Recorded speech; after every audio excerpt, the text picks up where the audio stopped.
요엘서 3장 1절에서 8절까지 있는 말씀입니다. 요엘서 3장 1절에서 8절까지 한 절씩 교독합니다. 보라, 그날 곧 내가 유다와 예루살렘 가운데에서 사로잡힌 자를 돌아오게 할 그때에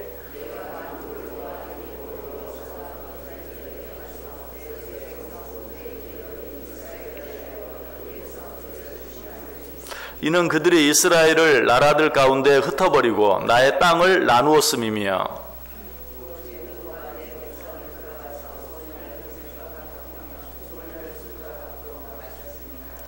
두로와 시돈과 블레셋 사방아, 너희가 나와 무슨 상관이 있느냐? 너희가 내게 보복하겠느냐? 만일 내게 보복하면 너희가 보복하는 것을 내가 신속히 너희 머리에 돌리리니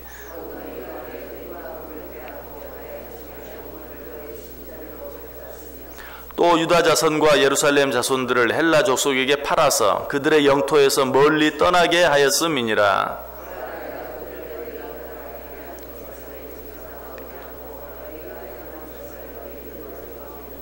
8절 같이 읽습니다. 너희 자녀를 유다 자손의 손에 팔리니 그들은 다시 먼 나라 스바 사람에게 팔리라. 여호와께서 말씀하셨느니라.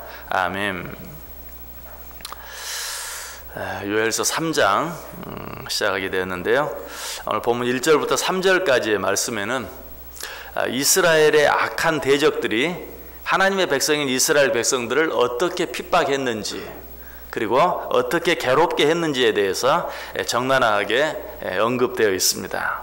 그들이 이스라엘 백성들을 어떻게 괴롭혔습니까? 2절 뒷부분 보시면 이는 그들이 이스라엘 나라들 가운데 흩어버리고 나의 땅을 나누었다 라고 이야기하고 있어요. 그들이 이스라엘을 여러 나라들 가운데 흩었다. 그리고 나의 땅을 나누었다. 무슨 말입니까? 이스라엘 백성들을 공격해서 그 땅을 빼앗을 뿐만 아니라 그 이스라엘 백성들을 여러 열국의 포로가 되게 했다라고 이야기하고 있죠.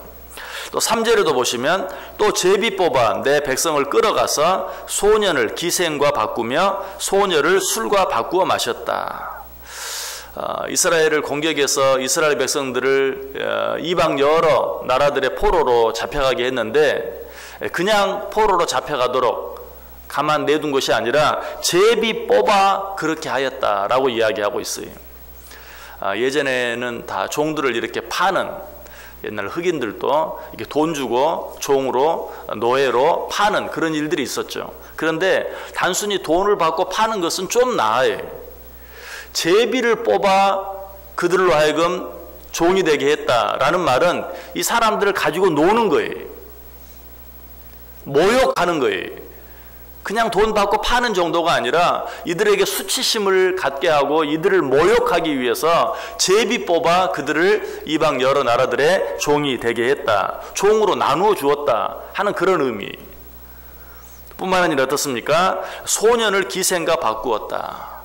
어린 아이들까지, 어린 소년까지 돈 주고 팔아서 그것으로 기생을 사고 또 어린 소녀들까지 또 돈 주고 팔아서 그것으로 술을 마셨다라고 이야기하고 있어요.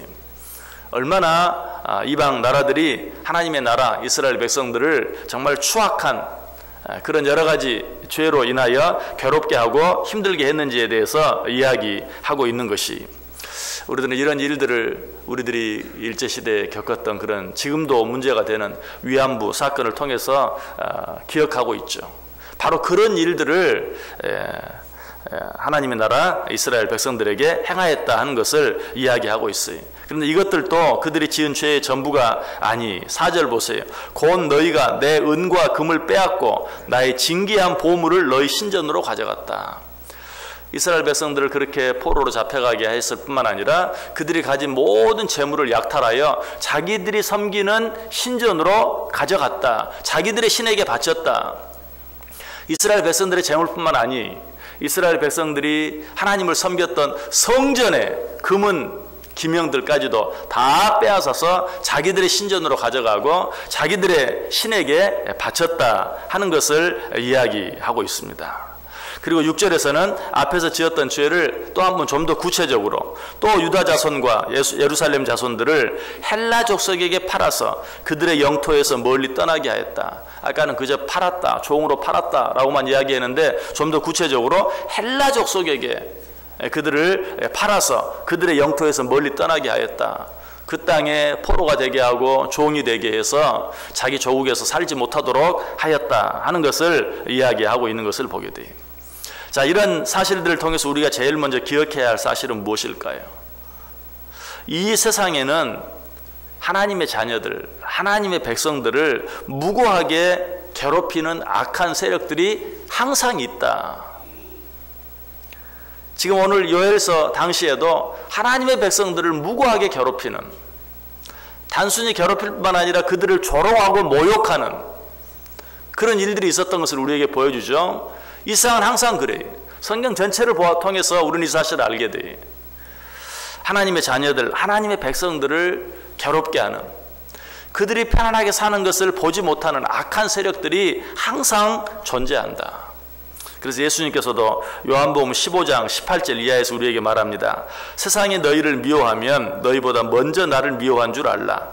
너희가 세상에 속하였으면 세상이 자기의 것을 사랑할 것이나 너희는 세상에 속한 자가 아니요 도리어 내가 너희를 세상에서 택하였기 때문에 세상이 너희를 미워하느니라. 내가 너희에게 종이 주인보다 더 크지 못하다 한 말을 기억하라.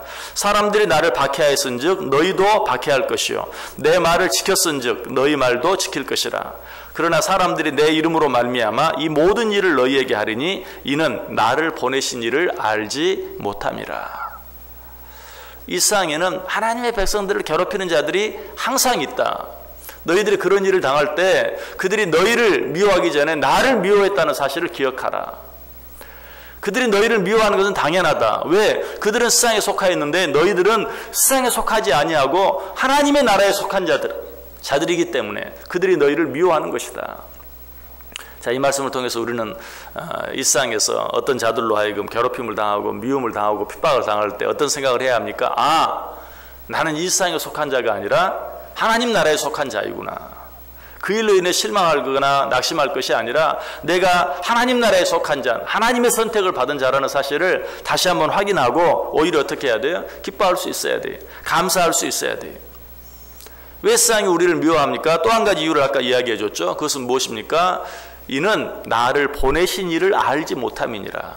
하나님을 알지 못하기 때문에, 하나님을 보지 못하고 하나님을 알지 못하고 하나님을 만나지 못한 자가 하나님을 보았다고 하고 하나님을 안다고 하고 하나님을 믿는다고 하는 우리들을 미워하는 것은 당연한 것이. 여러분 그렇죠? 어떤 사람이 내가 알지 못하고 내가 보지 못하고 내가 믿지 못하는 것을 계속 주장하면 어때요? 그 사람을 미워할 수밖에 없어요. 세상이 그렇다. 세상이 너희를 미워하는 것은 그들이 나를 보내시니 누구죠? 하나님을 알지 못하기 때문에. 우리는 그 사실을 통해서도 저들은 하나님을 알지 못하고 나는 하나님을 알고, 저들은 하나님의 사랑을 받지 못하고 나는 하나님의 사랑을 받는 자이고, 오히려 어때요?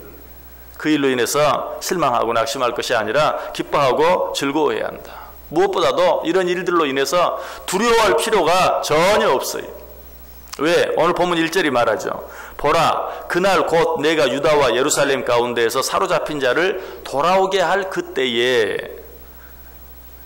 지금 이스라엘에 대적된 여러 나라들이 어떻게 합니까? 이스라엘 백성들을 공격해서 그들의 땅을 빼앗고 그들을 포로로 팔려가게 하고 또 그들의 모든 재물을 약탈하여 자기들의 신을 섬기는 신전으로 갖다 놓고 하는 이런 일들이 지금 일어나고 있지만, 보라, 그날 곧 내가 유다와 예루살렘 가운데에서 사로잡힌 자들을 돌아오게 할 그때에, 그날이 되면, 그 때가 되면 너희들을 다 다시 하나님께서 약속하신 그 땅으로 돌아오게 할 것이다.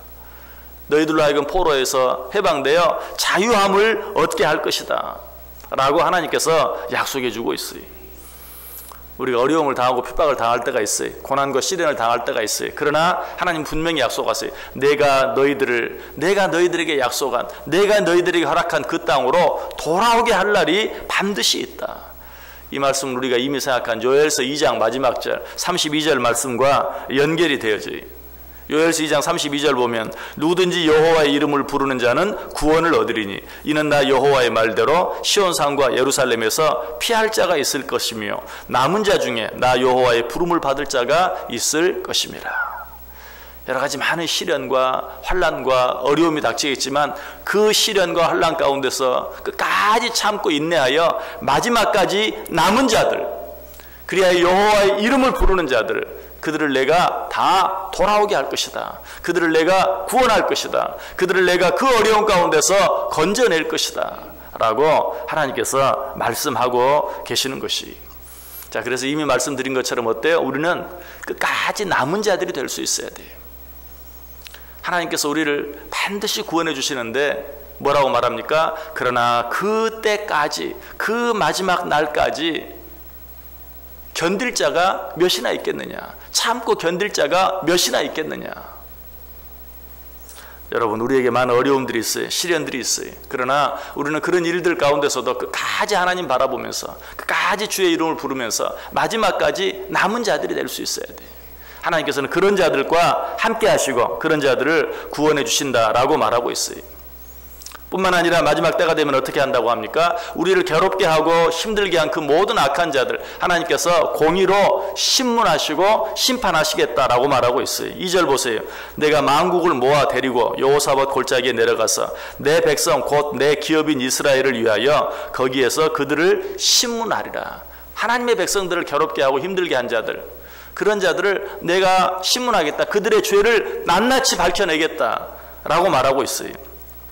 히브리서 4장 13절에 말하죠. 지으신 것이 하나도 그 앞에 나타나지 않음이 없고 우리의 결산을 받으실 이의 눈앞에 만물이 벌거벗은 것 같이 드러나리라.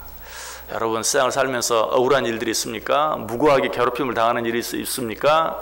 그것 때문에 실망하고 낙심할 필요가 없어요. 하나님께서 때가 되면 그 모든 것들을 낱낱이 벌거벗은 것 같이 드러내겠다라고 말하고 있어요. 그래서 나를 괴롭게 하고 힘들게 하는 어떤 자들, 또 그들의 죄를 내가 드러내려고 애쓸 필요도 없어요. 하나님이 때가 되면 드러내시겠다라고 말하고 있어요. 그것뿐만이 아니죠. 드러낼 뿐만 아니라 그들의 모든 죄를 낱낱이 갚아주겠다라고 말해요. 4절 보세요. 두로와 시돈과 블레셋 사방아, 너희가 나와 무슨 상관이 있느냐? 너희가 내게 보복하겠느냐? 만일 내게 보복하면 너희가 보복하는 것을 내가 신속히 너희 머리에 돌리겠다. 너희가 왜 내 백성들을 괴롭게 하고 힘들게 하느냐? 내 백성들을 괴롭게 하고 힘들게 하는 그대로 내가 그 모든 것들을 너희 머리에 돌리겠다. 내가 너희들에게 갚아주겠다라고 이야기하고 있어요.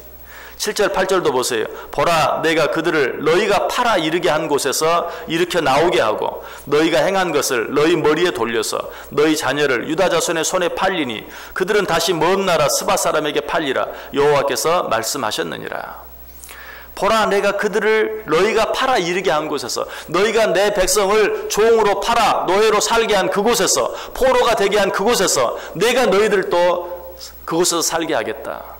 아니, 내가 너희를 내 백성 이스라엘 유다의 포로가 되게 하겠다. 유다의 종이 되게 하겠다.